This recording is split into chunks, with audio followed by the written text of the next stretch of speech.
오늘은 잠언 14장 말씀 보도록 하겠습니다.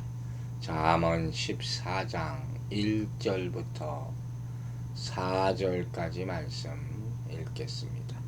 지혜로운 여인은 자기 집을 세우되 미련한 여인은 자기 손으로 그것을 허느니라. 정직하게 행하는 자는 여호와를 경외하여도 패역하게 행하는 자는 여호와를 경멸하느니라. 미련한 자는 교만하여 입으로 매를 자청하고 지혜로운 자의 입술은 자기를 보전하느니라. 소가 없으면 구유는 깨끗하려니와 소의 힘으로 얻는 것이 많으니라. 아멘. 자, 1절은 여인에 대한 말씀이죠. 지혜로운 여인은 자기 집을 세운다. 그러나 미련한 여인은 자기 손으로 그것을 허느니라. 그랬어요. 여기서 집을 세운다 하는 말은 뭐겠습니까? 바로 가정을 화목하게 만드는, 행복하게 만드는, 또 경제적으로 부유하게 만든다 하는 그런 의미까지 가지고 있는 말이에요. 즉 지혜로운 여인은 가정을 아름답고 화목하게 식구들을 잘 보살피는 거죠. 또 가계를 아주 절약하고 살림을 잘해서 이 가계를 풍성하게 해서 그 집을 더 번영하게 하고, 그래서 결국 이 가문을 명예롭게 일으키는 그런 역할을 하는 여인이 바로 지혜로운 여인이다 하는 거죠.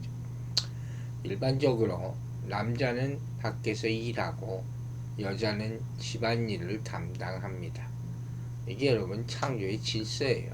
성경적인 거예요. 그런데 아무리 남자들이 밖에서 열심히 일을 하고 돈을 잘 벌어와도 집안이 평안치 않으면 행복은 없는 법이죠. 그래서 아내의 역할이라는 것이 정말 중요하다는 그런 얘기를 하는 겁니다. 특히 이스라엘 사람들은 자녀 교육, 신앙 교육, 이게 다 어머니의 몫이거든요. 어머니가 맡아서 하는 거예요. 어머니의 교육이라는 것이 정말 중요하다. 부인의 역할이 중요하다는 거죠.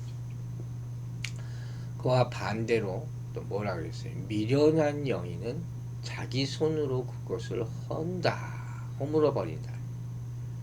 이 어리석은 여인은 게으르고 부도덕하고 이기적인 그런 여인을 말하는 거죠. 가정을 아름답게 일으키는 것이 아니라 가정에 오히려 평지풍파를 일으키고 도덕적으로도 그렇고 물질적으로도 파탄을 초래한다 하는 것이죠.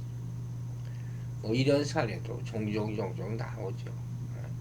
남편이 어디가 해외 가서, 옛날에 그런 일도 있었잖아요. 사우디나 뭐 그런 데 가서 그 뜨거운 곳에서 열심히 일하고 몇 년 돈을 다 붙였어요. 근데 한국에 귀국해 보니까 뭐 집안이 다 난리 났어. 부인이 잘못된 곳에 투기를 하고 집안이 다 망하고 그런 경우를 많이 봅니다. 그만큼 여성이 가정에서 하는 역할이 막중하다 하는 거예요. 여러분, 성경에서 뭐 예를 볼 수 있잖아요. 전에도 얘기한 것 같지만 가정을 구한 지혜로운 한 여인의 대표적인 예로 바로 아비가일을 들지 않습니까? 이 여자는 원래 마온 사람 나발의 아니었어요. 나발은 매우 어리석은 자예요. 자신에게 큰 은혜를 베푼 다윗을 모욕하고 멸시합니다. 그래서 다윗의 진노를 사서 집안이 폭삭 다 망하게 됐어요. 그러나 이 나발의 아내였던 이 아비가일이 중간에 서서 아주 지혜롭게 행동을 해서 다윗의 노를 그치게 하는, 멸문지화를 넘길 수 있게 만드는 그런 지혜로운 여인의 모습을 보여주죠. 또 이와 반대가 되는 예도 있죠. 아합의 아내 이세벨 같은 예. 유명한 여인이야. 하나님 앞에 어리석고 우매하고 패역한 남편 아합을 더욱 부추겨서 온갖 사악한 범죄를 자행하게 했던 여인이 바로 이세벨이에요. 그래서 아합과 그 가문이 결국 하나님의 심판을 받아서 철저하게 파멸되고 살육당하고 이세벨 자신도 아주 비참하게 죽임을 당하고 심지어 매장도 제대로 되지 못한 채 개에게 몸을 뜯겨 죽어요. 그 말로가 그렇게 됐다. 이렇듯 지혜로운 여인은 집을 세우며 모든 환난과 위기를 극복하고 반대로 이 어리석은 여인은 집안을 망하게 한다. 자기 손으로 헌다. 그랬어요. 참 안타까운 얘기죠. 2절을 보면 정직하게 행하는 자는 여호와를 경외하여도 패역하게 행하는 자는 여호와를 경멸한다. 그랬어요. 무슨 말씀이냐? 이제 여기서 정직하게 행한다는 것은 하나님 말씀에 따라 사는 것을 의미하겠죠. 그게 바른 거예요. 선한 양심을 따라서 살고 의로운 행사를 일삼는 것, 그리고 하나님의 말씀으로 교육받고 그 말씀이 가르치는 지혜를 따라 살아가는 것이 바로 정직이란 말이에요. 그러니까 이는 잠언 전체가 강조하는 바와 연결시키면 신령한 지혜를 따라 행하는 것을 말하죠. 그리고 하늘로부터 오는 지혜죠. 신령한 지혜라는 게. 그것은 곧 하나님을 두려워하는, 경외하는 마음의 또 다른 표현이라고 말할 수 있는 거예요. 그렇게 볼 때 이 본문의 말씀처럼 정직하게 행하는 자는 여호와를 경외하는 자고, 또 여호와를 경외하는 자는 정직한 자라 하는 공식이 성립되는 거예요. 일맥상통하는 것이죠. 이런 논리를 볼 때 패역을 행하는 자, 완전히 반대의 삶을 사는 사람이죠. 그 사람은 결국 여호와를 경멸하는 자라는 결론에 도달하게 되는 거예요. 하나님을 경외하면 선한 삶을 살지 않을 수가 없는 거예요. 하나님의 말씀 자체가 선하니까. 그 악을 행한다는 건 상상도 못하죠. 악을 싫어하시는 분이 하나님이시니까. 악을 행하면서 여호와를 경외한다. 이건 완전히 이중적인 말도 안 되는 모습이죠. 하나님을 경외하면 선을 행하게 되는 것이고, 경멸한다는 것은 악을 행하는 것이죠. 따라서 누가 하나님을 경외한다고 하면서 선이 아닌 악을 행하는 자가 있다면 결국 이 모습은 하나님을 멸시하고 모독하는 자라는 사실이죠. 이 이중적인 사람들이죠. 세상에 이런 사람들이 있어요. 오늘날 이런 거예요. 입으로만 하나님을 경외하고 사랑한다 하면서 싹 돌아서서 세상에서 살 때는 그 입술의 고백과 전혀 무관하게 행하는 사람들, 그런 사람들에게 일침을 가하는 말씀이 바로 이 말씀이죠. 또한 믿음으로 구원을 받기에 행위는 남 마음대로 해야 된다. 상관없어. 그 아주 대놓고 악을 행하는 그런 거짓되고 허탄한 믿음, 또 패역한 양심을 지닌 자들에게도 분명한 경고가 되는 말씀이 오늘 말씀이라 하는 거예요. 그러므로 여러분, 하나님의 말씀을 따라 행함으로 하나님 경외하는 신앙을 분명히 드러내는 여러분이 되시기 바랍니다. 여러분의 이웃들에게 선하고 아름다운 삶의 결실을 보이시기 바랍니다. 그래서 하나님을 기쁘게 해드리는 의의 열매, 참 신앙의 결실을 봉헌하는 그런 복된 삶을 살아가게 되기를 주의 이름으로 축원합니다.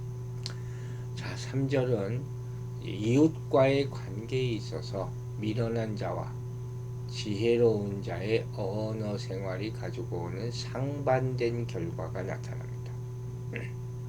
먼저 앞에 미련한 자는 입으로 매를 자청한다. 그렇죠. 입이 방정이다 하는 그런 표현을 하잖아요. 그러니까 원문을 보면 이렇게 표현되어 있어요.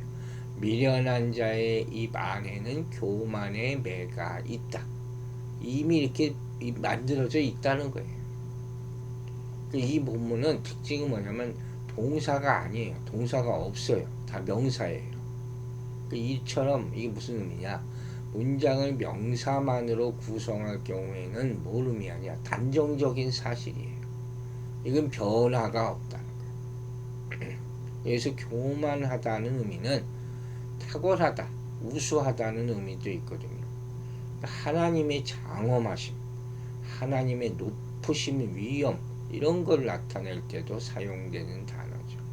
여기서 이 단어가 쓰였다는 것은 미련한 자의 입술이 자신을 하나님같이 높이는 것, 그를 나타내기 위해서 이 단어를 사용한 것으로 보입니다. 한편 하반절에 가면 지혜로운 자는 입술로 스스로 보전한다 그랬어요.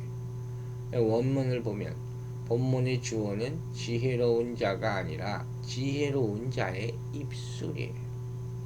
지혜로운 자의 언어 생활, 습관 이런 걸 다 말하는 거예요. 스스로 보전하느니다 하는 것은 지킨다는 거죠. 감시하다는 거죠. 그래서 하반절을 직역을 하면 그러나 지혜로운 자들의 입술은 그들을 지키느니라. 자, 그럼 이제 보세요. 앞에 상반절은 동사가 없다 그랬잖아요. 명사로 단대 문장. 이건 변화가 없는 거예요. 하반절은 동사 문장이에요. 즉 상반절에서는 고정적이고 지속적이고 변화가 없는 상태를 표현할 때 쓰는 이런 명사로만 된 문장을 사용해서 미련한 자는 그릇된 언어 생활로 곤욕을 당하게 되는 것이 불변의 사실이라 하는 것을 부각시켜 버리는 거예요. 아주 무슨 금원처럼 그렇게 된다는 거예요. 그러나 하반절에서는 동적이고 점진적인 상태를 나타내는 거거든요. 동사를 사용해서. 그래서 지혜로운 자의 바른 언어 생활은 그의 안전을 점점점 더 든든하게 하여 준다. 발전이 있는 것이죠. 변화가 있는 것이죠. 이렇게 대조하고 있음을 우리가 보게 되는 거예요. 아시겠죠? 자, 이제 4절 봅니다. 4절을 보면 재미있는 말씀이 나오죠. 생각해 봐야 될 그런 말씀. 소가 없으면 구유는 깨끗하려니와 소의 힘으로 얻는 것이 많으니라. 그죠? 무슨 소리예요? 이 소를 가는 그런 서로에는 쟁기를 해서 밭을 갈았잖아요. 그 모습을 통해서 지혜를 가리키는 그런 말씀이죠. 한마디로 말해서 무슨 의미냐? 사람이 어떤 유익을 얻고자 하면 그에 따르는 희생과 어려움이라는 것이 반드시 있다. 감수해야 한다. 그런 얘기예요. 자, 다시 보면 소가 없으면 구유, 외양간이 깨끗해지는 것은 당연하죠. 아무것도 없으니까. 여러분 소가 안에 있으면 거기서 똥도 싸고 먹고 얼마나 더럽습니까? 돼지우리, 소우리 여기 청소하는 게 겨우 엄청나요. 근데 구유를 만들어 놓고 외양간을 만들어 놓고 아무것도 그 안에 집어넣지 않아. 그럼 깨끗할 수밖에 없죠. 그것만 뿐이겠습니까? 소 먹이를 준비할 필요도 없고 소와 관련된 모든 잡다한 일 다 안 해도 되는 것이죠. 그러나 그런 유익이 있다고 해서 소를 키우지 않는 사람은 없을 거라는 거예요. 오히려 그때 당시에는 소가 얼마나 귀합니까? 그리고 소를 키우기 위해서 수많은 일들을 해야 된다는 것이죠. 자기 먹고 사는데 관련되어 있는 건데. 그 당시만 해도 오늘날 같이 기계들이 없으니까 소가 사람의 힘으로 할 수 없는 논밭을 가는 일에서부터 무거운 짐을 운반하는 이런 것들까지 농사 전반에 걸쳐서 아주 유익한 동물이죠.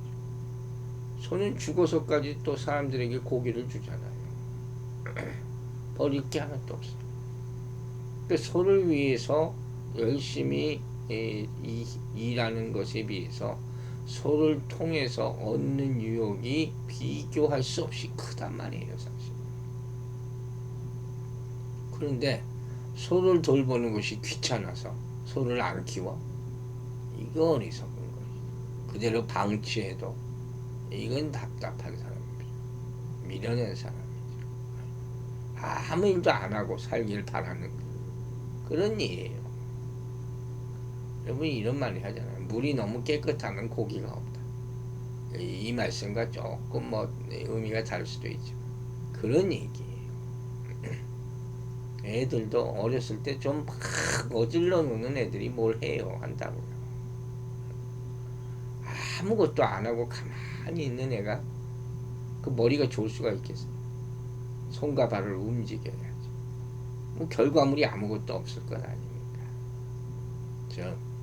이처럼 구유를 깨끗하게 하겠다고 소를 없애버리는 농부는 없는 거예요. 빈대 잡으려고 초가삼간 태우는 거. 그거죠. 이 미련함의 극치죠. 그런데 그럼에도 불구하고 이 미련한 인간들이 자기가 조금 힘들고 부담된다고 해서 이런 일들을 나는 안 하겠다 이러고 산다는 거예요. 하나님이 일로 마찬가지죠. 조금만 힘들면 내가 좀 거북하면 아우 나는 일 못해요. 그게 은혜 얻을 수 있는 방법입니다. 여러분 이걸 알아야 돼요. 은혜를 보존하기 위한 부담이 항상 수반되는 거예요. 집이 있으면 관리하는 수고가 있죠. 집이 커지면 커질수록 큰 집을 살길 원하면서 그 청소하기 싫어하는 사람은 그 어리석은 것이죠. 그럼 다 거리 나가서 살아야지. 그렇잖아요. 성경에도 보면 큰 유익을 위해서 작은 유익을 기꺼이 희생한 그런 지혜로운 사람들이 나오잖아요. 결정적으로 하나님의 약속의 기업을 얻기 위해서 본토 친척 아비집을 포기한 아브라함으로부터 시작해서 또 사랑하는 라헬을 아내로 얻기 위해서 14년의 세월을 기다린 야곱, 하나님의 백성들과 고난받음으로 인하여 하나님의 베푸실 상을 바라보며 바로의 아들 되기를 거부한 모세 같은 그런 인물들.